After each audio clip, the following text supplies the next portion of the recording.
Bismillahirrahmanirrahim. Kehadapan ibu-ibu semuanya yang saya cintai, yang tidak bisa kami sebutkan satu persatu, mari kita jaga adab menuntut ilmu. Kata Imam Syafi'i, ada 7 yang harus kita perhatikan ketika kita menuntut ilmu, yaitu kecerdasan, dzakaun, wa khirsun, ada kemauan yang keras, wa suhbatul ustadzi, kemudian bersahabat dengan guru yang mengajarkan kita, dan seterusnya dan seterusnya. Semoga dengan kita menjaga adab selama kita menuntut ilmu, ilmu yang akan kita dapatkan menjadi ilmu yang diberkahi oleh Allah Subhanahu wa taala. Saya mulai. Assalamualaikum warahmatullahi wabarakatuh. Alhamdulillahi rabbil alamin. Alhamdulillahilladzi la ya'til hasanata illa minhu. Ashhadu an la ilaha illallah wa ashhadu anna Muhammadan abduhu wa rasuluh. Allahumma salli ala Muhammad wa ali Muhammad kama sallaita ala Ibrahim wa ali Ibrahim innaka Hamidum Majid. Sehat sedaya ibu-ibu? Alhamdulillah. Atas izin Allah, atas kasih sayang Allah, atas rahmat Allah, hari ini kita diberikan kesehatan, diberikan kesempatan, diberikan kelonggaran, dan diberikan kemauan untuk melangkahkan kaki ke majelis ini. Semoga langkah kaki ibunda semuanya menjadi langkah kaki yang besok akan bersaksi di hadapan Allah dan menjadi pemberat timbangan kebaikan kita semuanya. Yang memberi rizki kita untuk jalan ke sini siapa ibu? Allah. Yang meminta kita untuk jalan ke sini siapa bu? Nanti setelah ibu duduk menerima ilmu, Allah juga yang akan menerima kebaikan kita. Dan yang balas juga siapa bu? Jadi dari 4 baris itu pekerjaan kita cuman berapa kali? Yang ngasih Allah, yang minta Allah, yang nerima Allah, yang balas begitu rahman rahimnya Allah. Maka alhamdulillah kita diberikan kesempatan untuk duduk di majelis ilmu. Kata Yahya bin Mu'ad rahimahullahu berkata, wahai saudaraku, engkau mencari dunia dalam keadaan engkau bersungguh-sungguh untuk mendapatkannya. Dan engkau mencari akhirat dalam keadaan seperti orang yang tidak membutuhkannya. Padahal dunia sudah mencukupimu walaupun engkau tidak mencarinya. Tetapi akhirat hanya didapatkan dengan usaha yang sungguh-sungguh di dalam mencarinya. Maka ini keadaan kita ini bu. Kalau urusan dunia sungguh-sungguh luar biasa. Anak kita mau sekolah di mana, mau tes gimana, persiapannya gimana. Tapi untuk persiapan akhirat kita kadang berangkat ngaji, lah timbang nang omah orang apa? Saya WA pada seseorang malam gitu bu. Karena bukan saya mau mengatakan saya bersungguh-sungguh, tidak. Ini hanya contoh. Saya belajar mempersiapkan materi itu kalau anak-anak sudah tidur semua. Karena kalau tidak itu nggak bisa. Begitu anak-anak tidur jam 10, jam 11 bangun, ambil buku, ambil kertas, ambil pulpen, ambil laptop, duduk di atas sajadah. Kalau nggak mengkurep kali teng sisi anaknya. Nanti kalau sudah ngantuk banget nggak tertahan, baru udahlah tutup dululah, teruskan besok pagi. Kenapa ibunda harus sungguh-sungguh mau ngaji itu niatnya harus sungguh-sungguh. Dari rumah sudah kita persiapkan bukunya, pulpennya, pakaiannya, sandalnya, kendaraannya sudah kita cek. Itu kesungguhan kita di hadapan Allah dalam rangka kita mau sungguh-sungguh mencari ilmu, mencari akhirat. Semoga dengan itu Allah meridhai kita. Lagi, Syekh Al-Utsaimin rahimahullah berkata, betapa banyak orang yang Allah jadikan kebaikan, yang banyak kebaikannya melalui tangan orang yang punya waktu sedikit. Tetapi betapa banyak juga orang yang memiliki waktu yang banyak, tetapi dia tidak menghasilkan kebaikan sedikit pun. Ada orang sibuknya luar biasa, masih dapat akhirat banyak luar biasa. Tapi ada orang gak ada pekerjaan, gak ada kesibukan yang lain, dapat akhiratnya juga sedikit. Ibu milih yang mana? Sibuk, itu artinya Masya Allah. Kalau ibu dalam satu hari kok di 1, 2, 3, 4 ibu kok panitia ini, pengajian ini dan itu semuanya. Bilang gini sama Allah, Alhamdulillah nyong kaikin kanggo maring Gusti Allah. Masih diberi kesempatan untuk nambah pahala. Kalau udah nggak ikut di mana-mana, nggak pernah ikut, jangan-jangan Allah sudah nggak nganggokaken kita, Bu. Allah nggak peduli bekal kita masih sedikit apa enggak. Tapi kalau ibu di sini hadir, di kebaikan yang lain hadir, insya Allah semoga Allah menghendaki kita supaya kita mendapatkan bekal akhirat yang banyak. Tapi ingat, aktsaru ma yuhliku ahlut ta'ah. Yang paling banyak mencelakakan orang yang ahli ngaji, orang yang ahli baca Quran, orang yang ahli bangun tahajud adalah merasa bangga dengan pengajiannya, dengan tahajudnya, dengan puasanya, dengan pakaiannya. Dia lupa bahwa yang membuat kita bisa duduk di majelis ini siang ini siapa? Allah Subhanahu wa taala. Dan yang paling banyak mencelakakan orang yang sampai sekarang masih duduk di dalam kemaksiatan adalah menyepelekan. Ujare sing dilakoni maksiate jelek-jelek padahal mboten nonton barang gede gejabane mulai saking jelek. Bismillah. Salawat dan salam semoga senantiasa terlimpah kepada baginda Muhammad sallallahu alaihi wasallam. Sebelum masuk pada materi mengingatkan. Beginilah keadaan perang Uhud antara pasukan Rasulullah sallallahu alaihi wasallam berhadapan dengan pasukan kafir Quraisy yang waktu itu dipimpin oleh Khalid bin Walid. Yang biru muda itu adalah pasukan muslim. Yang ada gundukan kecil itu adalah bukit di mana Rasulullah meletakkan pemanah lalu berpesan jangan sekali-kali turun. Apapun yang terjadi. Islam mau menang, umat Islam mau kalah, kalian jangan turun dari bukit itu. Perang. Yang ungu biru nampak dari jauh itu kalah. Tapi karena pasukan pemanah kemudian turun dari bukit rumah itu, lihat garisnya Bu. Akhirnya pasukan Khalid bin Walid muteri Jabal Uhud, menyerang pasukan Islam dari mana? Dari belakang. Ibu paham kan panahnya itu Bu? Jadi yang panah melingkari gunung itu adalah pasukan kafir Quraisy saat sudah kalah. Tapi melihat pasukan yang di Jabal rumah gundukan kecil itu pada turun. Akhirnya Khalid bin Walid muteri gunung Uhud menyerang pasukan Islam dari belakang. Disitulah gugur berapa orang? Berapa orang? Kok pada tawaduk banget? Apa pada kelalen? Berapa orang? 70 syuhada termasuk paman baginda Muhammad sallallahu alaihi wasallam yang bernama siapa? Hamzah bin Abdul Muthalib. Yang kemudian jantungnya dimakan siapa? Ada yang menarik Bu. Begitu perang ini usai, kurang lebih pasukan Islam itu 700-an. Yang meninggal berapa tadi? Sisa berapa? Ketika pulang perang Uhud, tidak ada di antara mereka yang tidak terluka. Bahkan ada sejarawan yang mengatakan minimal luka mereka di perang itu, dikurangi yang 70 orang itu meninggal, minimal mereka terkena 5 luka, baik itu karena panah atau pedang. Ibu kena pisau pripun Bu? Masya Allah, nggak mau ngasair tangannya. Ini minimal berapa tadi Bu? 5. Bukan pisau yang mengenai, tapi apa? Pedang atau panah. Rasulullah saja sininya luka.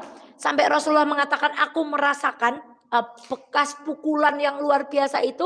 Rasulullah sampai ngeremumuh itu 1 bulan. Lalu mereka pulang. Ada 2 orang pemuda kakak adik. Saking parahnya luka yang mereka derita, mereka nggak bisa jalan. Mereka dipunggahke di atas jaran Bu. Lalu jarannya yang pulang, kemudian dipulangkan kepada ibunya. Dirawat oleh ibunya lukanya. Itu malam harinya seusai perang apa? Jelang subuh Rasulullah mengumumkan satu perang baru. Perang apa itu? Perang yang disebut dengan perang Hamra'ul Asad. Jadi ada gunung namanya Hamra'ul Asad, kemudian ada Pak datar, disitulah letaknya perang. Padahal mereka sedang dalam keadaan apa, Bu? Terluka. Apa kata Rasulullah? Wahai para mujahid Uhud. Khusus panggilannya untuk para mujahid Uhud. Padahal minimal lukanya tadi berapa? Kata Rasulullah. Ada panggilan dari Allah untuk berangkat ke perang apa tadi? Hamra'ul Asad. Padahal mereka dalam keadaan terluka. Berangkat semua. Dan apa yang terjadi pada dua orang pemuda kakak adik itu? Mas, tidak mungkin kita terkapar di sini diam saja padahal ada panggilan Rasulullah Shallallahu Alaihi Wasallam. Iya betul, kita harus berangkat. Gimana caranya?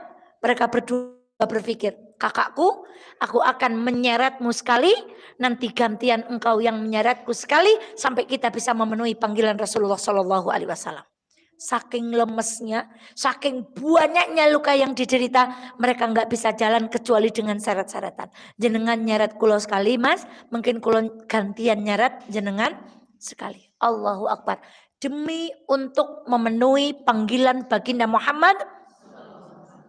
Sekarang kita untuk mengikuti sunnah itu nggak perlu perang seperti itu, nggak perlu terluka. Gak perlu mengangkat senjata, gak perlu terluka minimal 5 luka yang diakibatkan perang atau tombak atau panah. Tindak ngaji. Berjihad dengan hartanya ibu, manut sama suami. Belajar, mendengarkan yang baik, lihat yang baik. Peduli sama lingkungan. Kalau ada kemungkaran ibu beristighfar. Itu cara kita sekarang ikuti sunnah Nabi. Gak usah ngangkat perang, apalagi dengan geret-geretan kayak gitu. Nah kalau kita suruh ngaji angel, bagaimana kok kita semboyannya supaya Islam berjaya? Jaya bagaimana? Kalau umatnya kon mangkat jihad guru ilmu aras-arasan. Cara wong Kaliwira niku Bu. Napa bahasa Indonesia nih aras-arasan? Males Bu. Pripun niku Bu? Maka ibunda sekalian yang dirahmati oleh Allah, ayo tanamkan di dalam hati kita ya Rasulullah. Kami tidak ikut mengangkat senjata bersamamu. Kami tidak ikut berdarah-darah sebagaimana sahabat engkau berdarah-darah. Maka hari ini salah satu jihad yang kita pilih itu kan yang paling ringan buat perempuan. Keluarnya dijamin syar'i, diizinkan oleh suami. Kemana lagi kalau bukan duduk di majelis ilmu. Maka perempuan yang keren, perempuan yang gaul, perempuan yang berkemajuan, perempuan yang modern itu bukan yang anggon-anggone utawa fasilitasnya semua sebab apa enggak. Tapi perempuan yang keren itu adalah perempuan yang mau duduk di majelis ilmu. Semoga dengan itu kelak kita mendapatkan syafaat baginda Muhammad Shallallahu Alaihi Wasallam. Kita masih berbicara tentang ayat-ayat permisalan di dalam Al-Quran. Episode pertama permisalan tentang apa? Nyamuk. Episode kedua permisalan tentang apa? Rumah, lebah dan rumah laba-laba. Sekarang episode yang ketiga terdapat di dalam surah Al-Baqarah ayat ke-261. A'udzu billahi minasyaitonir rajim. Ibu hafal suratnya. Mathalul ladzina yunfiquna amwalahum fi sabilillah. Ada kalimat mathal. Karena kita sedang berbicara ayat-ayat permisalan. Hai Muhammad, kata Allah. Perumpamaan nafkah yang dikeluarkan oleh orang-orang yang menafkahkan hartanya. Di mana menafkahkannya? Di jalan Allah. Kamathali habbatin ambatat sab'a sanabil. Permisalannya serupa dengan sebutir benih yang menumbuhkan 7 bulir berikutnya. Fi kulli sumbulatin mi'atu habbah. Pada tiap-tiap bulir ada berapa biji? Kotak amalnya jangan dulu diedarkan. Nunggu materinya ini dulu. Wah. Berarti kalau amal 1000 dimasukkan ke, jangan dulu diedarkan Mbak Evi, tahan dulu ya. Kalau melebokaken 1000 berarti ibu sejatinya kata Allah amal berapa? Masya Allah. Berapa Bu? 1000 dadi 7000. Samben sing 7000 kuwe 1000 kok dadi 7000? 1000 jadi ya betul jadi 7000 wong dikalikan 100 kemudian jadi berapa lagi? Masya Allah. Jadi kalau ibu amalnya 10.000 jadi Allahu Akbar, Allahumma sholli ala Muhammad. Terus kono diitung dewek-dewek. Pokoknya intine banyak atau sedikit Bu? Yuk. Kenapa Allah itu membuat permisalan? Supaya kita mudah. Oke, jangan terpatok pada angka. Kita akan belajar tentang permisalan ini, Bu. Permisalan orang-orang yang berinfak di jalan Allah. Ibu nyekolahkan, ibu masukkan ke kotak amal, ibu bawa permen, gue tak paringi permen aja ngantuk ya, itu. Karo sholat, kemarin di Adina ada seorang ibu yang hamil, kemudian bertanya kepada Ustazah Eva, beliau selama hamil itu ludahnya itu berlebih. Kemudian boleh nggak Ustazah kalau saya sholat tapi sambil ngemut permen? Karena kalau tidak ngemut permen itu mau muntah terus. Akhirnya jawaban kami, ibu bisa sholat dengan berdiri. Tidak perlu dengan rukuk atau sujud. Atau kalau di rumah menyediakan ember di samping kita sholat. Ketika mau rukuk kemudian kita meludah dulu. Tapi tidak dengan makan permen. Nah ibu boleh kok ngaji makan permen Bu. Pripun carane dicagak mripate sing penting mboten ngantuk. Itu permisalan. Kita akan belajar tentang permisalan. Dimisalkan seperti habbah. Habbah itu sebutir benih. Kalau 1 jadi 7, 7 jadi 700. Kenapa dimisalkan seperti benih? Ibu tahu benih? Benih itu setelah ditanam, dirawat dengan baik, dia akan apa? Tumbuh. Setelah itu dia akan menjadi pohon yang kecil, setelah itu lama-lama setelah besar, kalau itu adalah pohon buah, dia akan memberikan apa? Kalau itu bukan pohon buah, kalau dia besar bisa diambil manfaatnya untuk bernaung. Kalau bukan tempat bernaung, dia akan diambil kayunya. Terus akarnya mencengkram ke dalam bumi, lalu dia berfungsi sebagai penahan tanah. Ketika hujan dia akan menyerap air sehingga tanah itu tidak longsor. Maksudnya apa?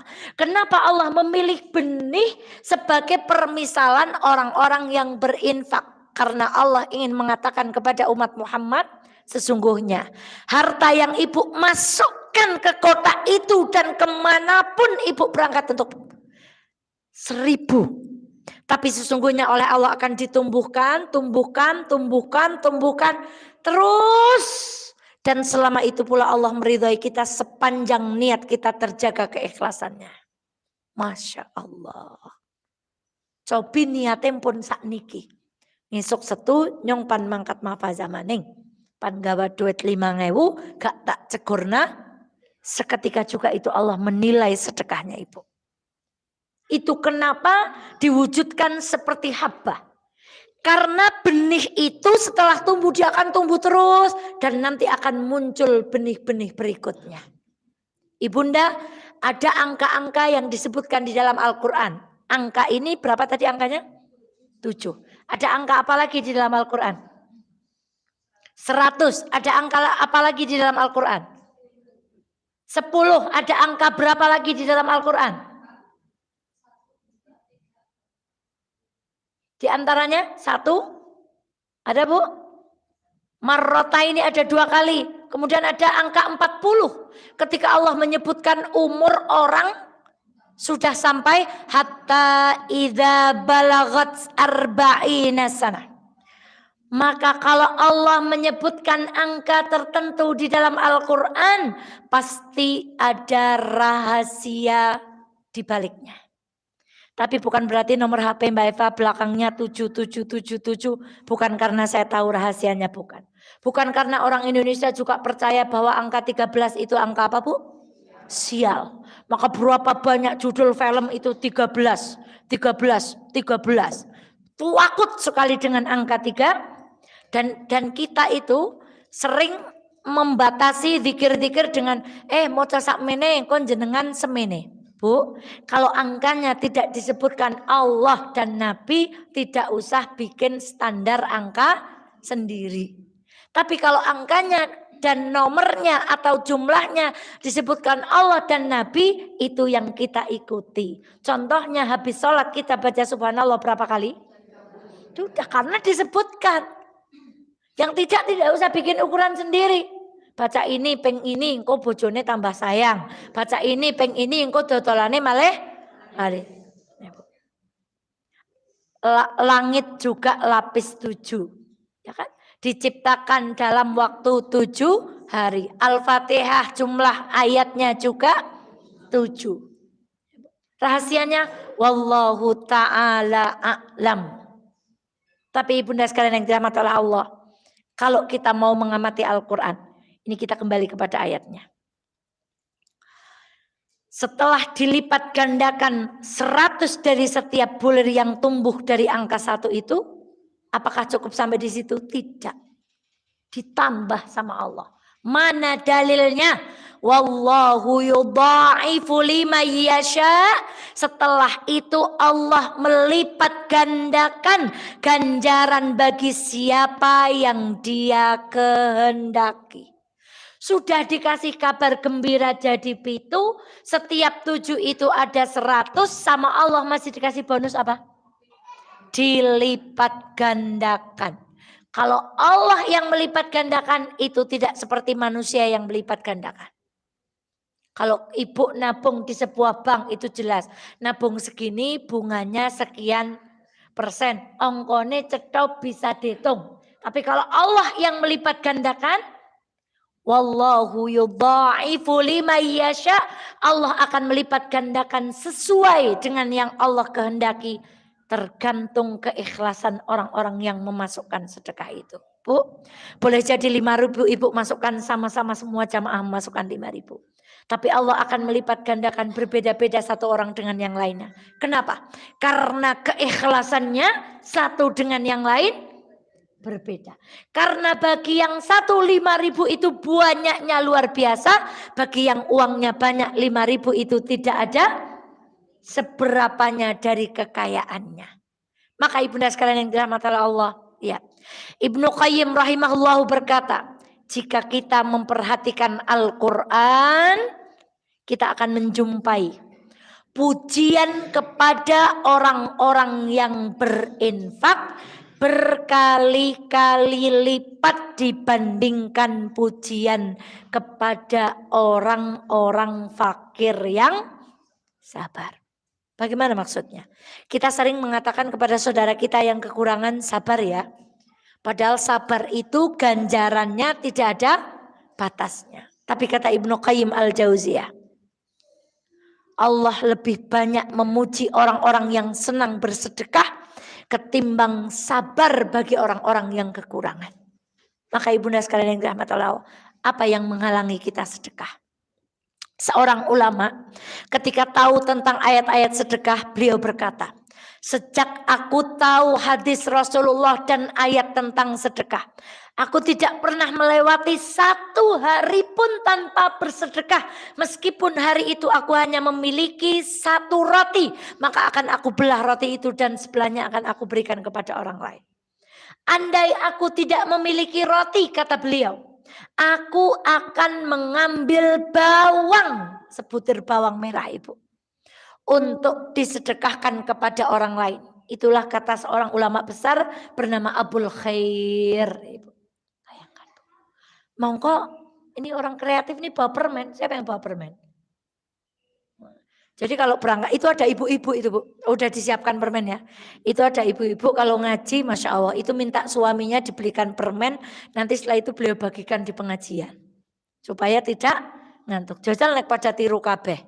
Masa yo ijol-ijolan itu sepele. Tapi niatnya dari rumah, siapa tahu dengan permen itu samping kita jadi nggak ngantuk. Yang bawa anak kecil jadi tidak rewel. Yang ibu-ibu yang tua juga jadi tidak rewel gitu ya bu, karena dikasih permen gitu bu. Coba Sekecil apapun kata beliau, walaupun sebutir bawang, Allahu Akbar.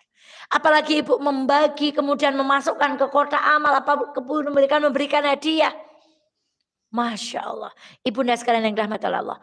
Namun pujian Allah terhadap ahli sedekah, kali lipat yang dijanjikan Allah itu hanya akan diberikan kepada siapa? Disambung di ayat berikutnya, alladzina yunfiquna amwalahum fi sabilillah.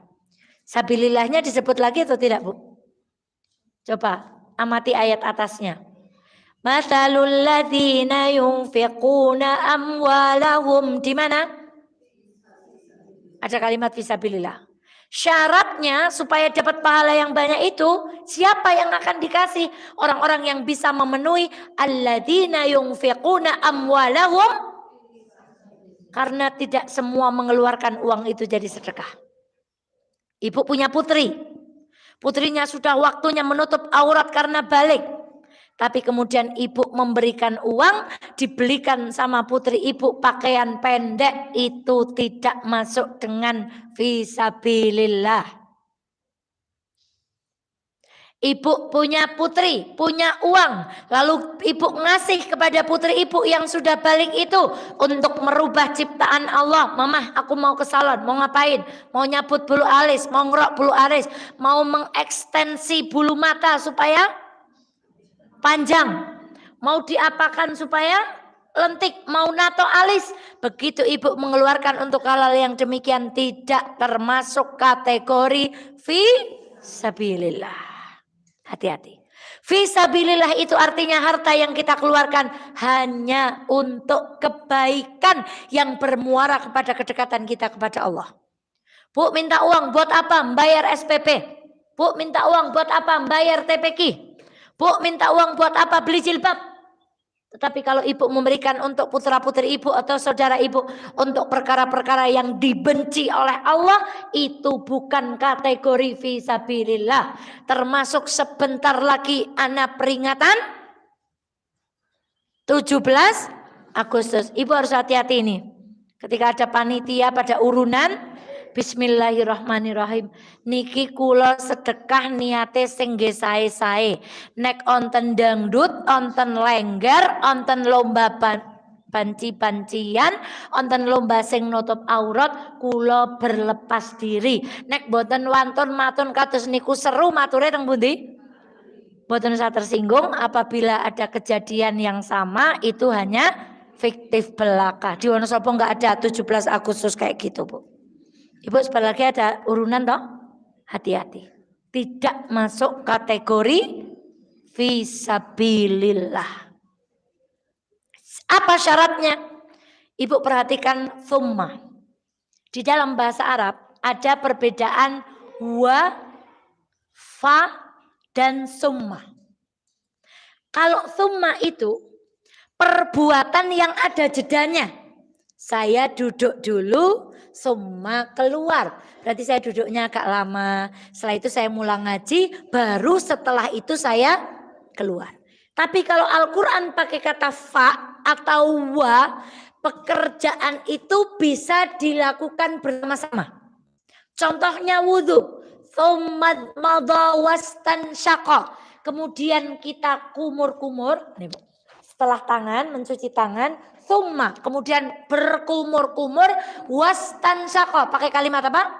Wow, itu artinya kumur-kumur dengan menyedot air ke hidung itu dilakukan sekali waktu. Tapi kalau pakai kata thumma, itu berarti dilakukan di waktu yang, ini indahnya Al-Quran. Siapa yang akan mendapatkan janji Allah di atas? Orang-orang yang menginfakkan jalannya di jalan Allah thumma. Setelah dia menginfakkan sebulan, seminggu, setahun, 10 tahun, la yutsbi'una ma anfaqu manna wala adza. Orang itu tidak mengiringi apa yang dinafkahkannya itu dengan menyebut-nyebut dan tidak menyakiti pemberi. Jarang orang ngenei sambil ngungkit-ungkit. Contoh, Ibu tadi kotak amal lewat toh? Dina-dina kali buat kotak amal. Enggak ada. Memasukkannya itu biasanya dengan apa, Bu? Dengan sukarela. Tapi begitu yang kita beri itu enggak tahu, enggak terima kasih, malah tambah dugal, malah tambah orang ngerti. Biasanya keikhlasan kita mulai apa? Nah, orang menggunakan meneng lah. Orang anak paidai menai wong. Makanya pakai kata summa. Karena ketika bersedekah bisa jadi hati kita masih bersih. Gak ada gangguan ingin mengungkit-ungkit. Gak ada pengen nyakiti orang yang diberi itu. Tapi begitu kita sudah bersedekah lama. Orang itu jelek banget nih. Misalnya sembayang ya ora gelem, ujare nyong ya ujare. Nah itu pakai kata apa, Bu? Ujare nyong mono ya tak sekolahnya. Dongen nek wis di sekolahna ya njur lebare gelem masjid neng ora gelem babar blas. Njur mulai apa, Bu? Nah mulai berkurang toh keikhlasannya. Nanti setelah diungkit-ungkit yang diberi disakiti. Maka kita sering berkata begini, biyen mono kae nek ora tak tulungi nyong mono ya beruh. Nah, kae mono biyen nek ora tak sekolah nak nyong mono ya beruh. Biyen kae tak tulungi alhamdulillah siki wis dadi wong. Dan biyen apa nek kudu wong, Bu? Ibu kan sering begitu, seolah-olah karena bantuan ibu itu dia jadi wong. Sebelumnya enggak jadi wong. Kita kan sering bicara begitu. Maka orang-orang yang akan mendapatkan yudha'ifu liman yasha, dilipat gandakan oleh Allah, syaratnya thumma, setelah engkau bersedekah memasukkan uang ke kotak amal itu, la yutsbi'una ma anfaqu manna wala adha. Kemarin kami mengumumkan perbaikan masjid ini, Bu. Jadi bukan tidak ditasyarufkan apa yang sudah Ibu ditasyarufkan itu. Perbaikannya itu fokus di atap, artane mboten cukup, nek sekalian ajeng ngecatin niki sedanten. Terus karena ini bocor, fokus perbaikan itu hanya di atas, sehingga kelihatannya tidak ada. Ustazah Eva ngapusi ke berarti ke. Wong jarene kak nggo dandan masjid ka masjide ora maleh rupane gen. Di atasnya ada perubahan. Krono biayanya dereng cukup, dereng dugi ngandap. Maka karpetnya pun belum diganti. Ini karpet generasi mafaza asabikunal awalun ini. Yang wajahnya tinggal 1-2 di sini, Bu. Gak tahu mereka pada pergi kemana. Tapi itu hebatnya. Mereka ninggal karpet, Bu. Lah diduduki ibu, mereka gak hadir di sini tetap dapat. Itulah ruginya kalau orang itu suudzon. Mbak Kailo ora tahu ngaji. Memang enggak pernah datang ke Mafaza tapi sudah ninggal karpet bermeter-meter. Begini, Bu. Memang tidak pernah datang ke sini. Lah ampuh meleh nek pun ninggal karpet egen rawuh. Wah, itu lebih luar biasa lagi. Kembali kepada kalimat ini. Maka apa yang dijanjikan Allah tadi kan dilipat gandakan. Syaratnya jangan mengungkit-ungkit, jangan Ibu tak kasih buku. Yang satu ngasihnya, Ustazah semoga bermanfaat ya gitu. Yang kedua, Ustazah mau? Nih, ambil aja. Lebih enak mana, Bu? Meskipun buku yang pertama misalnya harganya murah, buku yang kedua harganya mahal. Tapi ngasihnya, nah mau, ambil aja. Kalau enggaknya pengen. Nah, kira-kira Ibu lebih senang diberi yang mana, Bu? Sama suami pernah digitukan enggak, Bu? Enggak ya, Bu? Masya Allah. Lebih senang yang mana, Bu? Maka cara memberi. Enggak cuman itu yang akan diberikan Allah. Kata Allah.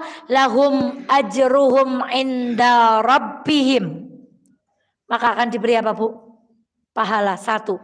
Wala khaufun alaihim. Apa bedanya khauf dengan wala hum yahzanun? Orang yang bersedekah. Lalu dia tidak mengikuti sedekahnya dengan mengungkit-ungkit. Dan menyakiti orang yang diberikan sedekah, dia akan diberikan pahala 1. 2, dihilangkan rasa khauf. Khauf itu khawatir terhadap hal-hal yang belum terjadi. Karena orang sedekah itu jadi optimis, Bu. Boleh nggak sih sama Allah itu punya harap? Boleh nggak berharap sama Allah, Bu? Boleh. Ibu bersedekah, ya Allah kula jang sedekah. Mungkin-mungkin anak kula dijaga kalian Allah seadanya saya atau semeninggalnya saya. Begitu ibu sedekah, seolah-olah ibu punya jaminan di sisi Allah, betul? Maka hati kita jadi optimis. Maka orang yang optimis kata Allah wala khaufun. Orang yang senang sedekah dia nggak akan takut. Karena merasa ada jaminan di sisi Allah terhadap apa yang sudah disedekahkannya. Ya kalau pamit Sultan itu, nah Bunda mau ngaji dulu ya. Mau cari pahala. Biar kamu besok hidupnya mulia.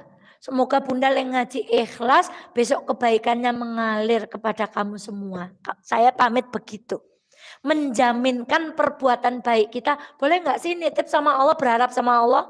Boleh. Bismillah, saya mau masukkan 5.000, 2.000 ke kota ini. Semoga Allah menjaga anak-anak saya. Maka orang yang bersedekah berbuat baik itu hatinya itu optimis, nggak takut. Insya Allah sedekahi magerinya. Insya Allah duduknya di majelis ilmu mageri kita. Insya Allah zikir pagi sorenya mageri kita. Insya Allah baca Qurannya jadi pagernya ibu. Kan kita senang dengan kalimat-kalimat yang lumrah. Kowe jenengan anaknya kudu dipageri. Bukan? Sering ada kalimat seperti itu. Ya itu baik lah. Mari kita gunakan bahasa itu enggak apa-apa. Insya Allah perbuatan baik ibu itu akan mageri ibu. Itu namanya orang optimis. Wala khaufun. Kapan-kapan kita pelajari lagi bu. Siapa orang-orang yang tidak takut yang dijanjikan oleh Allah. Ada 11 golongan di Al-Quran. Ada kalimat wala khaufun alaihim wala hum yahzanun. Kurang lebih ada 11. Ada 11 golongan yang dijanjikan Allah kepada mereka. Mereka tidak akan punya rasa khawatir dan rasa takut. Kapan-kapan kita kaji ayat-ayatnya. Tidak juga Allah tidak hanya memberi dia tidak khawatir dengan masa depan. Tapi Allah wala hum yahzanun. Mereka pun tidak akan bersedih meninggalkan apa yang ada di belakangnya. Jadi orang sedekah dia itu yakin generasi yang ditinggalkan di belakangnya itu insya Allah sudah dijaga siapa? Dan apa yang akan terjadi pada apa yang sedang dihadapi itu insya Allah sudah disiapkan Allah. Bu, biar bahagia ngajinya begini. Insya Allah kalau aku ngaji usahaku akan dibantu Allah. Pun kalau aku ngaji, anak-anakku yang di belakang yang akan aku tinggalkan, besok kalau usaha akan direwangi Gusti, boleh nggak sih berharap sama Allah? Boleh. Yang nggak boleh kan berharap kepada, ya Allah Bismillah kalau ada wakaf. Ya Allah semoga dengan wakaf ini Allah menolong apa yang sedang saya lakukan. Tidak hanya ini, bukan wala khaufun saja. Tapi ya Allah dengan wakaf ini hilangkan rasa khawatirku meninggalkan generasi-generasi yang ada di belakangku. Yang belum terjadi kita tidak takut, yang sudah terjadi kita tidak sedih. Itulah yang dijanjikan kepada orang-orang yang berbuat baik. Itulah yang dijanjikan setelah ibu memasukkan beberapa rupiah tadi ke kota itu. Kata Allah, wala khaufun alaihim walahum. Kamu sudah mau mengeluarkan rupiah dari dompetmu, jangan takut.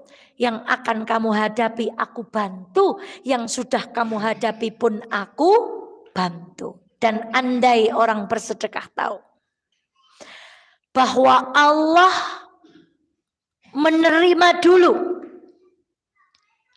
Andai pemberi sedekah mengetahui bahwa sedekahnya lebih dulu berada di tangan Allah sebelum berada di tangan fakir miskin, niscaya kenikmatan saat memberi akan lebih besar daripada kelezatan saat dirasakan oleh fakir miskin ketika coba ibu, ekspresinya orang ketika diberikan hadiah oleh ibu ketika mereka adalah saudara kita dari kelompok orang-orang yang membutuhkan, ekspresinya pripun bu?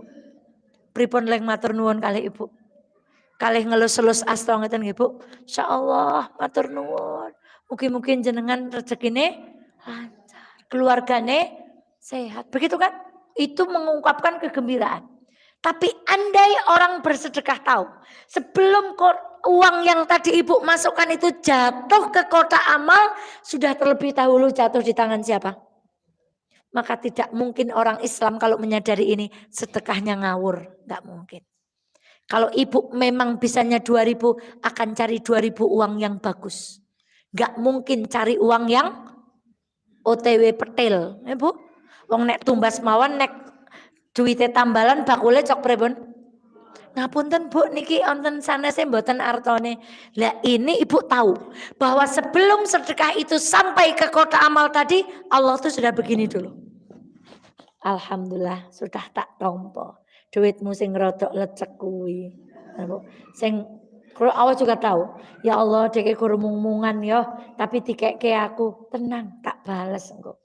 Lah yang mau weruh nang dompet iki ana sing luwih gedhe kang kowe Kak. Sing dicegurna malah kowe dek yakin ya tak tampa begitu ya. Masa Allah mau tuh ketika materi pertama sing mandan gede, sing mandan gede. Setane sing cilik bae, sing cilik bae. Lho mau wis dibisiki malaikat kon sing gede Kak ling jokot malah sing tapi semuanya sampai ke tangannya siapa? Coba rubah mindset kita. Sebelum kita ngasih, baru ngumpulin, belum ditasyarufkan, apa yang ibu berikan itu sudah sampai dulu ke siapa? Allah. Maka ibu pernah dengar kan? Ada orang yang bersedekah, berinfak, memberi makan kepada orang gila. Orang gila itu kan dikai megono ya gelem, tempe kemul sayup ya gelem, dikai bakwan sing wis atas nget-ngetan ya gelem, tapi orang ini memilih sedekah terbaik. Kemudian ditanya, kenapa dikasih? Dia kan nggak tahu, ini kisah masyhur. Dia kan nggak tahu makanan enak sama enggak, makanan mahal apa enggak. Ini kan makanan bagus bah, kenapa nggak kita makan? Kemudian beliau menjawab, iya orang gila memang tidak tahu rasanya makanan yang enak mana, yang mahal mana. Tapi Tuhannya orang gila tahu apa yang kita berikan kepada dia. Tuhannya orang gila siapa? Allah. Orang gila nggak tahu diberikan ibu kaos bolong sekalipun nggak tahu, ya dipakai. Tapi Tuhannya orang gila tahu ketika ada orang gila lewat ibu berikan pakaian kepada dia. Meskipun orang wani Pak, tolong akan kaos niki komen ganti. Kan ibu mboten-wonten maringken dhewek. Tuhannya orang gila tahu. Ayo kita rubah mindset kita. Sebelum sampai kepada ibu ngirim hadiah, ibu memberi hadiah, ibu bersilaturahmi, ibu membawa oleh-oleh. Sebelum itu sampai kepada orang yang niat ibu berikan hadiah itu, sampai dahulu ke siapa? Ke tangan Allah. Lagi. Setiap persendian manusia diwajibkan untuk bersedekah setiap harinya. Mulai dari matahari terbit. Maka apa sedekahnya? Menyelesaikan perkara antara dua orang yang berselisih itu sedekah. Menolong orang yang naik ke atas kendaraannya itu sedekah. Mengangkat barang-barang orang yang keberatan ke atas kendaraannya itu sedekah. Berbuat baik bersedekah, berkata baik itu sedekah. Begitu pula setiap langkah berjalan menunaikan sholat itu sedekah. Serta menyingkirkan suatu rintangan dari jalan itu sedekah. Jangan anggap enteng ibu ngambil sampah dari masjid, botol aqua, kemudian ibu masukkan di sampah sana. Ibu ingat kan kisah Rasulullah melihat seorang laki-laki mondar-mandir di surga? Kalau kita itu mondar-mandir itu tanda kita bingung. Ini ada orang laki-laki top banget mondar-mandirnya di mana? Kenapa coba gara-garanya? Menyingkirkan pelepah pohon dari jalan yang akan dilewati orang mukmin. Yang duduk di karpet ini siapa? Orang mukmin atau bukan? Maka kalau ibu ngambil kotorannya, ibu sedang menyingkirkan apa-apa yang ganggu orang mukmin. Maka kalau Allah ridho akan membuat kita bisa berjalan-jalan di surga. Bu, jadi tubuh yang keren itu bukan yang bodinya kayak apa? Kemudian outfitnya mahal, kemudian tapi body yang keren itu body yang setiap persendiannya disedekahi setiap hari. Ada berapa persendian Bu jumlahnya? 360. Berarti minimal setiap hari kita harus berbuat baik berapa kali? Ayo kono. Mana mungkin kalau kita punya PR 360 kok lisannya nganggur dari berzikir. Kudune mau mangkat mafazah subhanallah, subhanallah, subhanallah, subhanallah. Wes oleh pira. Bali hampir setiap persendian kita sudah dapat sedekah. Tapi nek mangkat nunggang hondang ngalamun, baline ngalamun, apa maning mangkat nunggang honda karo ngudung, berapa persendian kita yang nagih sedekahnya pada diri kita, Bu. Jadi mustahil orang punya PR mensedekahi 300, cari ibunya ini. Mana coba, Umi mana coba? Masya Allah. Jadi mustahil orang yang sadar bahwa tubuhku ini harus disedekahi berapa? Lah kok lisannya kok malah ngomong yang jelek-jelek, nggak mungkin kober. Jenengan agi ngapa? Kundengen nyong agi nyedekai awake nyong dengan ping 300. Subhanallah, alhamdulillah. Oh, bantu anak-anak, nyuapin anak-anak, nyiapin pakaian suami, pamit sama suami. Detong mawon, kinten-kinten sedinten onten 300 swidak napa mboten? Harus ada, Bu. Apapun kebaikannya, ingat itu PR buat kita semuanya. Tadi merubah mindset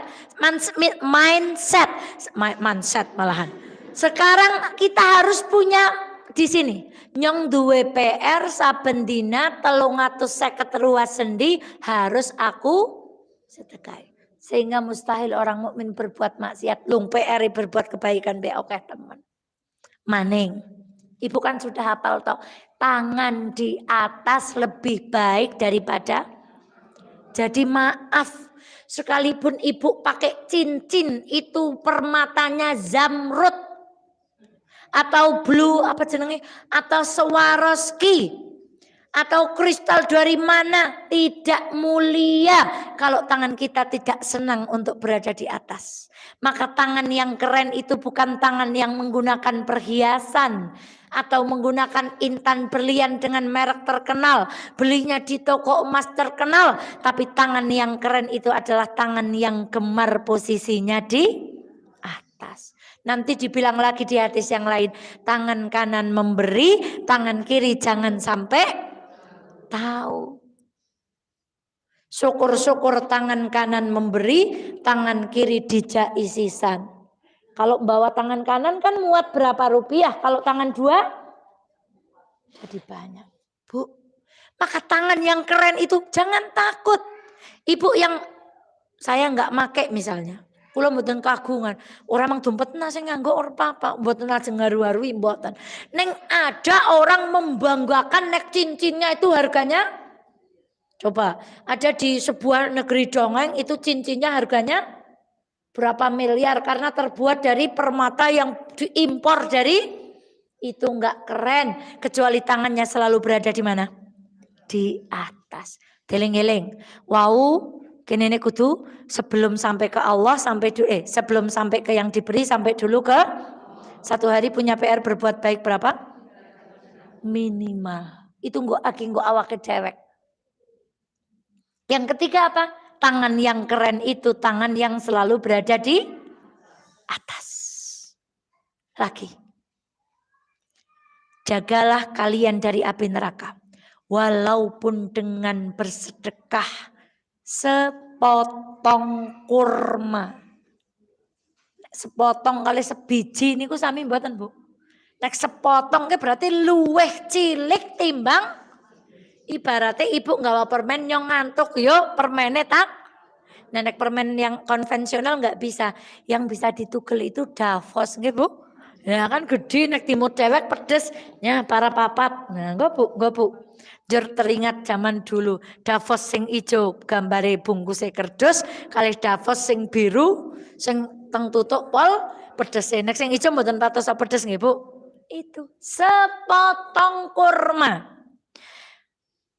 Namun siapa yang tidak mendapatkan sesuatu yang bisa disedekahkannya, maka dengan berucap kata-kata yang baik. Lihat di sini ada prioritas. Berarti sedekah prioritas itu bukan berzikir, Ibu. Tetap kalau kita bicara sedekah yang keluar dulu yang maju harus apanya? Hartanya. Walaupun itu 500, walaupun itu hanya pisang goreng satu, berangkat dulu dengan cara mengeluarkan harta. Kalau enggak ada, baru kita genepi dengan bersedekah. Kalimat thayyibah. Lagi, yang kurma ini panjang, Bu. Lihat, Bu. Tidaklah seorang bersedekah dari suatu yang baik, dan Allah tidak menerima kecuali yang baik, kecuali Allah akan mengambilnya dengan tangan kanannya. Meskipun itu hanya dengan sebutir kurma. Tadi kita sudah belajar diterima di tangan Allah. Dan Allah ngambil pakai tangan apa? Ibu maringi hadiah dicokot maring wonge nggo tangan kiwa pripun. Padahal biasanya kita kalau menerima itu tangannya Masya Allah terima kasih sekali Bun. Nek ngono yang jokot pripun Bu? Allah menerima perbuatan baik ibu dengan tangan kanannya Allah. Jangan bayangkan tangannya Allah. Kita nggak perlu. Kemampuan kita tidak sampai ke sana. Kemudian akan berkembang biak di telapak tangannya Allah hingga menjadi lebih besar dari gunung. Sebagaimana salah seorang dari kalian memelihara anak kuda atau anak untanya kemudian jadi apa? besar. Bayangkan, 1 biji kurma bisa jadi sebesar apa? Maka para ulama berkata, aku tidak pernah tahu ada barang kecil bisa disejajarkan dengan gunung kecuali barang kecil itu adalah sedekah. Maka ketika ibu bawa 1 pisang goreng, sesungguhnya ibu sedang membawa pahala sebesar gunung Sindoro dan Sumbing. Alangkah indahnya orang yang memahami konsep ini. Maka dia tidak akan eman-eman ketika dia memberikan sesuatu. Tidak akan berpikir, Mbak Kai wingi nyumbang nyong 50 ya. Nek nyong ya minimal balekna. Enggak akan berpikir seperti itu caranya, Bu. Tapi akan ya Allah saya memberi. Saya cok dijak sih Mbah, ayo kondangan Dek. Biar kayak aki ibu gerah bukai telek begitu misalnya. Saya terus Mbah bukan seperti itu Mbah. Tapi karena diperintah oleh Allah. Maka ketika kita mengembalikan pikiran kita bukan nyong gak balekna bukai. Wingi kali kondangan pira siki balekna. Bukan begitu di sini. Ya Allah, sebelum saya ngasih diterima dulu sama siapa? Pakai tangan apanya? Sebutir kurma jadi segede apa? Kata para ulama, tidak ada yang menyamai. Aku gak pernah tahu ada benda kecil tapi bisa menyamai kebaikannya dengan gunung kecuali sebutir kurma yang kita sedekahkan di jalan Allah. Lalu Rasulullah Shallallahu Alaihi Wasallam bersabda, setiap orang akan berada di bawah naungan sedekahnya hingga diputuskan perkara-perkara di antara manusia. Banyak ustadz yang menyampaikan ceramah bahwa besok banyak orang akan berenang di keringatnya. Jarak antara kepala dengan matahari hanya dibangkitkan dalam keadaan nih barefoot, nyeker, dalam keadaan laki-laki belum berhitan. Mereka tidak mengenakan pakaian. Lalu bertanya, ya Rasulullah, memang kita tidak malu? Tidak akan ada satupun orang yang sempat memperhatikan orang lain meskipun dia tidak berpakaian. Karena masing-masing orang di hari itu sibuk dengan urusannya sendiri. Lalu akan datang naungan. Siapa naungan itu? Dia akan memanggil ahlinya. Halo Mbak, ya Allah. Ini uang 1.000 yang pernah kita masukkan, uang 10.000 yang pernah kita masukkan, semakin banyak, semakin ikhlas yang ibu titipkan di hadapan Allah, maka semakin besar naungan yang akan menaungi kita di hari akhirat. Siki, nek sewu oleh payung nopone,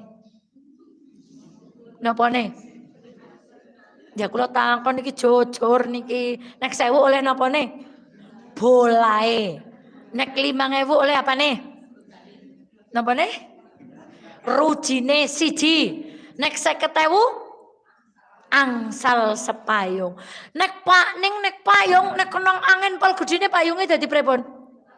Jengat mengdur nggih sih? Wong digawa nunggang motor mawon nek payungan langsung prige? Langsung megat. Nek payung itu ada standarnya. Rujinya itu jumlahnya 12 kalau nggak salah. Minimal 10.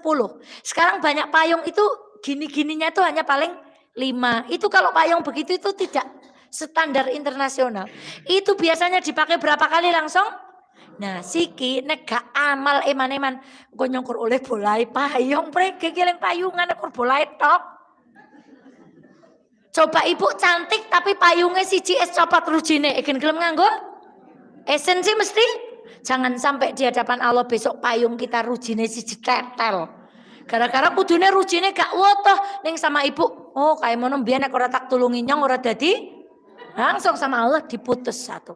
Semakin ikhlas, kalau kadarnya itu sesuai dengan kemampuan. Semakin ibu mengeluarkan sesuai dengan kemampuan ibu, yang akan menaungi kita semakin besar. Kalau payungnya besar bisa ditunuti orang enggak?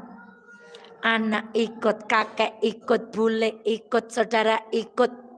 Yang dulu duduk di majelis ilmu saling mencari, ayo ikut payungku gede. Maka itu pentingnya kita pun mencintai orang-orang yang gemar kita nggak bisa sedekah, tapi mencintai orang itu tak dongakno jenengan ya Allah, jenengan seneng banget sedekah, jenengan senang memberi makan, jenengan senang memberi hadiah, semoga jenengan usahanya lancar. Ibu nggak ikut sedekah, tapi karena mencintai orang yang sedekah, anta ma'aman ahbabta, Anda bersama orang yang Anda cintai. Bayangkan, geleng-geleng ya Bu. Nek anak-anak biasanya payungnya kecil, niku anak-anak. Nek wong tua mendingin tinggo payung kecil darani. Nah, mulane ngesuk nek arep sedekah apapun itu bentuknya, mau ngasih nafkah ke anak, mau ngasih nafkah ke orang yang ada di bawah perwalian kita, ki payunge nyong ki payunge nyong. Aja nganti nyong ukur tayang tuku bolai. Nggo ngapa bola, Bu? Nah, hati-hati. Itu kenapa, Bu? Mayat itu ketika di dalam kubur ditanya balik pengen apa? Karena salah satu pahala yang diberikan Allah setelah kita meninggal dan itu diberikan di liang kubur adalah pahala sedekah. Yang lain diberikannya di akhirat.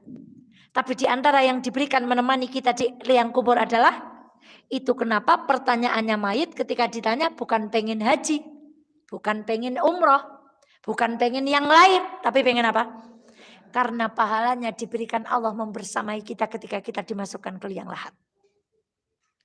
Lagi. Dawu mardakum bis sadaqah. Masya Allah. Obatilah orang yang sakit di antara kalian dengan sedekah. Kemarin kita belajar apa dengan apa? Dawa dengan apa? Ingat. Dari mana hubungannya sedekah dengan sembuh? Sing jenenge lara yang rumah sakit betul. Itu upaya dunia kita. Tapi ada upaya kita vertikal naik kepada Allah. Ya Allah, semoga dengan sedekah ini sakitnya saudaraku disembuhkan. Maka Bu, tapi jangan nunggu sakit dulu baru sedekah. Karena mana yang lebih besar pahalanya, sedekah orang sakit atau ketika sehat? Ketika sakit baru kalingan sedekah. Ya Allahnya kayak ibu gendut tabungan karena disedekah nabai. Muka-muka ibu njur. Jangan, ketika sehat semoga dengan kita rajin bersedekah dijauhkan dari kita penyakit-penyakit yang membahayakan. Di antara doa kemarin titipkan ada yang mau haji biasanya kita nitip doa Bu. Saya menulis ya Allah semoga hamba dijauhkan dari penyakit yang mematikan, mengerikan. Kanker, diabetes, jantung dan seterusnya dan seterusnya. Ya Allah Ibu mintalah dengan uang yang Ibu masukkan ke dalam kotak tadi. Ya Allah semoga dengan ini aku menjadi sehat. Dan biasanya orang memberi itu bahagia. Kalau orang bahagia insya Allah jarang sakit. Jangan nunggu sakit baru bersedekah. Turun sudah grade-nya. Karena orang sakit bayangannya mati nyungu ora botoh kan. Apalagi sudah koma kayak simbah kan duit tinggalan di mumpung masih hidup masih sehat diingatkan. Bah ampun tinggal kabeh. Bu, sedetik setelah ibu meninggal, mobilnya ibu milik siapa? Ahli waris. Sedetik setelah ibu meninggal diumumkan di masjid, gelangnya ibu jadi milik siapa? Ahli waris. Iya, kalau ahli warisnya ingat ibu. Kalau tidak, tiwas ora disedekah nawingi age nyong urip, tak nggo tinggalan malah nggo rebutan. Maka ada lagu itu toh, saben malam Jumat ahli kubur tele omah. Gitu kan Bu? Itu kalau dipanjang-panjangkan itu ada Bu. Kowe nek anake pada rebutan waris, engko maring ahli kubur kowe dijokot maning direkati bahasane itu Bu. Coba Ibu amati syairnya itu Bu. Direkati itu untuk menunjukkan jangan sampai kita meninggalkan anak sing pada rebutan. Itu lagu enggak sepenuhnya salah, maksudnya harus kita maknai dengan luas. Saben malam Jumat, bukan malam Jumat Ibu, oh Simbah senengnya kopi, nyertak sediakna kopi, bukan itu. Nangis kalau enggak didoakan, dia akan kembali ke kuburnya dengan menangis. Dia itu datang pulang ke rumah mau minta doa, kalau enggak didoakan ahli kubur bali karo nangis. Itu pujian orang dulu Simbah saya. Kalau di teras itu nggak bisa seperti Ibu Allahumma anta robbi. Beliau buta huruf. Beliau kalau di teras nembangnya gini. Eman wong ayu ora sembayang gitu Bu.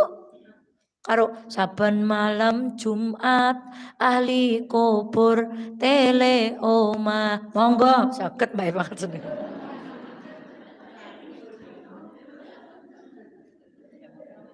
Pelajarannya itu. Hati-hati. Maka jangan nunggu sakit dulu baru bersedekah. Tapi ketika kita Ingat, bersedekah mampu menolak penyakit. Masya Allah, Bu. Kita sudah hampir nggak tertarik dengan materi sedekah. Hampir Ibu kalau ada pengajian judulnya Fadilah Sedekah, saya yakin yang datang 1-2. Tak apusi judulnya sebutir biji. Oh, pada teka jebule Mbak Eva bahas tentang. Tapi yang tadi kita tayangkan Ibu banyak yang kita belum tahu. Saya pun menikmati, Masya Allah lagi. Ibnu Syaqiq menceritakan bahwa ada seorang yang bertanya kepada Ibnul Mubarak, guru Imam Al-Bukhari. Saya memiliki luka di lutut selama 7 tahun. Sudah coba diobati dengan berbagai macam cara. Sudah konsultasi dokter dan tidak ada perubahan. Ibnul Mubarak lalu menyarankan, buatlah sumur di daerah yang membutuhkan air. Saya berharap akan menghasilkan sumber air yang menyumbat darah yang keluar. Masya Allah, Bu. Stroke itu penyakit apa, Bu? Sumbatan. Kalau tidak sumbatan satunya pecah. Pecah itu kan artinya, ini bukan mengait-ngaitkan, ini mengaitkan karena kita mau ambil hikmahnya. Pecah itu kan artinya ada sesuatu yang dibendung. Kemudian pecah. Kalau kemudian tersumbat itu karena ada sesuatu yang tidak lancar. Makanya air di sungai itu boleh kita gunakan untuk bersuci karena dia apa, Bu? Mengalir. Kalau dibendung di situ ada apa aja? Sampah, pempes, gelas pecah, terempolong, pecah ngertos terempolong. Wong kali wiram banget terempolong. Jadi Ibu kalau kagungan nopo-nopo kok diendon niku pada wae banyu nang kali dipepeti, Bu. Nek dibiarkan mengalir, air yang meskipun kita ya Allah kayaknya ora resik, sama Allah boleh untuk bersuci, Bu. Boleh. Dan sumur itu jadi bagus ketika airnya sering apa? Ambil. Coba kalau sumurnya dibiarkan aja. Nanti lama-lama jadi keruh, jadi berbau dan seterusnya. Maka Ibu dan sekalian yang dirahmati Allah, barangkali di antara ikhtiar kita, saudara-saudara kita yang diuji oleh Allah sakit, sedekah. Putranya, saudaranya, bismillah. Ibu niati sedekah Ibu kalau untuk saudaranya Ibu. Bismillah ya Allah saya bersedekah. Semoga bule saya itu disembuhkan. Semoga pakde saya itu disembuhkan. Dan terakhir, ternyata sedekah itu memadamkan murkanya Allah dan dapat menolak kematian yang su'ul. Ada kisah nyata. Suatu hari ada seorang pemuda, dia belum menikah, Bu. Pergi dia berhaji, dia sedang sholat di rakaat terakhir setelah tawaf. Dia masih mengenakan pakaian ihram. Dia ditemukan meninggal. Dia ditemukan meninggal, Ibu. Kemudian orang itu heran. Dia bertanya kepada ibunya, putra ibu ini punya amalan apa? Kok sedo tempatnya di Masjidil Haram, masih dalam keadaan memakai kain ihram, usai melaksanakan sholat, usai melaksanakan tawaf. Ibunya nggak tahu, Bu. Saya nggak tahu anak saya punya pekerjaan apa, punya amalan apa. Tiba beberapa hari kemudian datang seorang ibu membawa anak yatim. Kemudian ibu ini berkata, ketahuilah wahai ibu, sesungguhnya anakmu setiap menerima gaji, sebahagiannya ia berikan ke panti kami. Maka inilah anak-anak yang beliau rawat. Inilah janji Rasulullah SAW. Sedekah itu menolak atau menghindarkan kita dari kematian yang yang buruk. Ibu pengen meninggal dalam keadaan? Ya Allah, Bu. Gak pengen meninggal dalam keadaan kita mungkin sedang di warung. Kita mungkin sedang makan. Kita mungkin sedang nyopir. Kita mungkin sedang naik motor. Kita gak pengen meninggal seperti itu, ya Allah. Meskipun itu bukan tanda khusus bahwa orang yang meninggal dalam keadaan itu mati dalam keadaan buruk, tidak. Tapi alangkah indahnya kita meninggal setelah ngaji, setelah wudhu, setelah bersedekah, setelah baca Quran, setelah sholat subuh. Maka salah satu cara untuk kita mendapatkan kematian yang baik adalah dengan cara mengulurkan tangan kita mengeluarkan apa? Sedekah. Dan lihat atasnya, memadamkan murkanya. Saya ini. Ittaqillaha haitsuma kunta watbi'is sayyi'atal hasanata tamhuha. Bertakwalah kepada Allah dimanapun kamu berada dan ikutilah perbuatan buruk dengan perbuatan baik, karena perbuatan baik bisa menghapuskan apa, Bu? Kalau ibu kelingan habis bermaksiat, Cepet-cepet ambil dompet, lorot uang, masukkan. Astaghfirullahaladzim. Semoga murkanya Allah padam dengan sedekah ini. Nek tes ngelendengi, itain ibu duitnya cepet entek lah. Wong maksiate ngelendengi jokot maning. Lha nembe semang ngudung barang cari Ustazah Eva, nek lebar pemaksiat kon jokot. Lah isuk ngudung karo bojone, awan sedidik ngudung karo anake, awan sedidik maning serik karo ya dompetnya entek ibu. Ya berarti orang mengudungan men duite foto. Artinya apa Bu? Sesungguhnya perbuatan buruk itu, katanya Rasulullah tadi, kalau diikuti dengan perbuatan baik, yang buruk itu dihapus oleh Allah. Ditambah dengan hadis ini, sedekah memadamkan murkanya. Jadi nginjang teling-eling, kalau ibu habis marah telepon Ustazah Eva. Ustazah ambil sedekah di rumah saya. Napa tes ngudung? Mboten tes ngudung. Pengen sedekah mawon. Nggih, kula wau kadung ngudung kali bojone. Untuk menebusnya saya akan sedekah. Bukan berarti tandane dang lebokna duit mengkota amal gegoro wau. Nah, tapi itu untuk memadamkan amarahnya Allah. Insya Allah dengan ibu bersedekah murkanya Allah dicabut. Terakhir saya tutup dengan perkataan seorang ulama yang bernama Fudail bin Iyad. Bu, tadi kita bicara kita. Kita sering menunggu orang yang kita beri itu mengucapkan terima kasih. Padahal yang harus terima kasih itu kita. Kenapa Bu? Sejatinya orang yang menerima sedekahnya ibu itu orang yang membawa bekal kita tanpa kita upahi. Mereka itu sedang kita minta untuk membawa bekal kita. Gawak kita. Besok di akhirat mereka akan kembalikan bekal kita kepada kita. Nyong biar nitip 50 dibawakan sama orang itu. 50 dadi tambahin 05 bukan gak Bu? Ngisi Bu? Nyong takon matematika ke dan medi merkane ke ora tayang matematika. Pak Ayah kata nggak usah kalau ngisi ngaji jangan bilang angka-angka bunda itu rawan kalau angka-angka gitu Bu. Ya Bu, mereka itu sedang menjadi pembawa bekal kita. Ibu piknik ke gunung kok ada yang bawain bekal itu semulia-mulianya orang Bu. Orang semanggawa tas tapi giliran mau makan mie sudah ada yang mie. Kopi. Anyes, jaket. Tenda, sudah ada yang. Karena saking banyaknya pengawalnya ibu ketika naik gunung. Sama.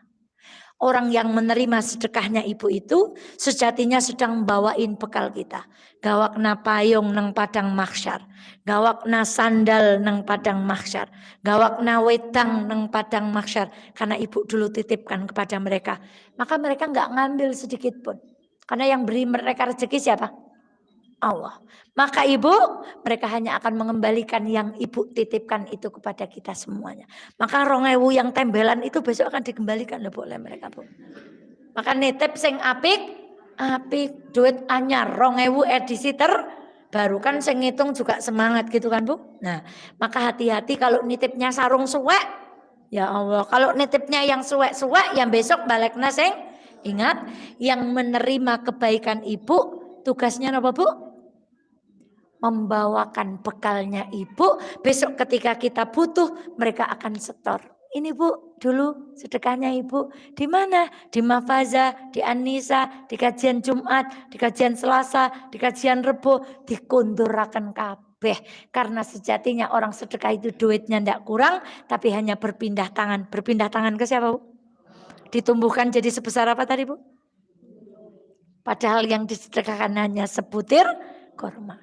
Semoga dengan kajian kita siang hari ini kita menjadi orang-orang yang berubah mindsetnya ketika bersedekah. Ingat, diterima pakai tangannya Allah dan dengan tangan kanan. Demikian semoga ada manfaatnya. Sementara ini kita masih belajar ayat-ayat permisalan di dalam Al-Quran. Semoga ibu-ibu istiqomah, langkah kakinya dimudahkan oleh Allah. Yang punya masalah tanggungan semoga Allah segera lunaskan.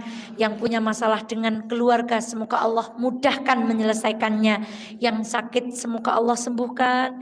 Yang menanti jodoh semoga Allah pertemukan. Yang menanti keturunan semoga Allah berikan.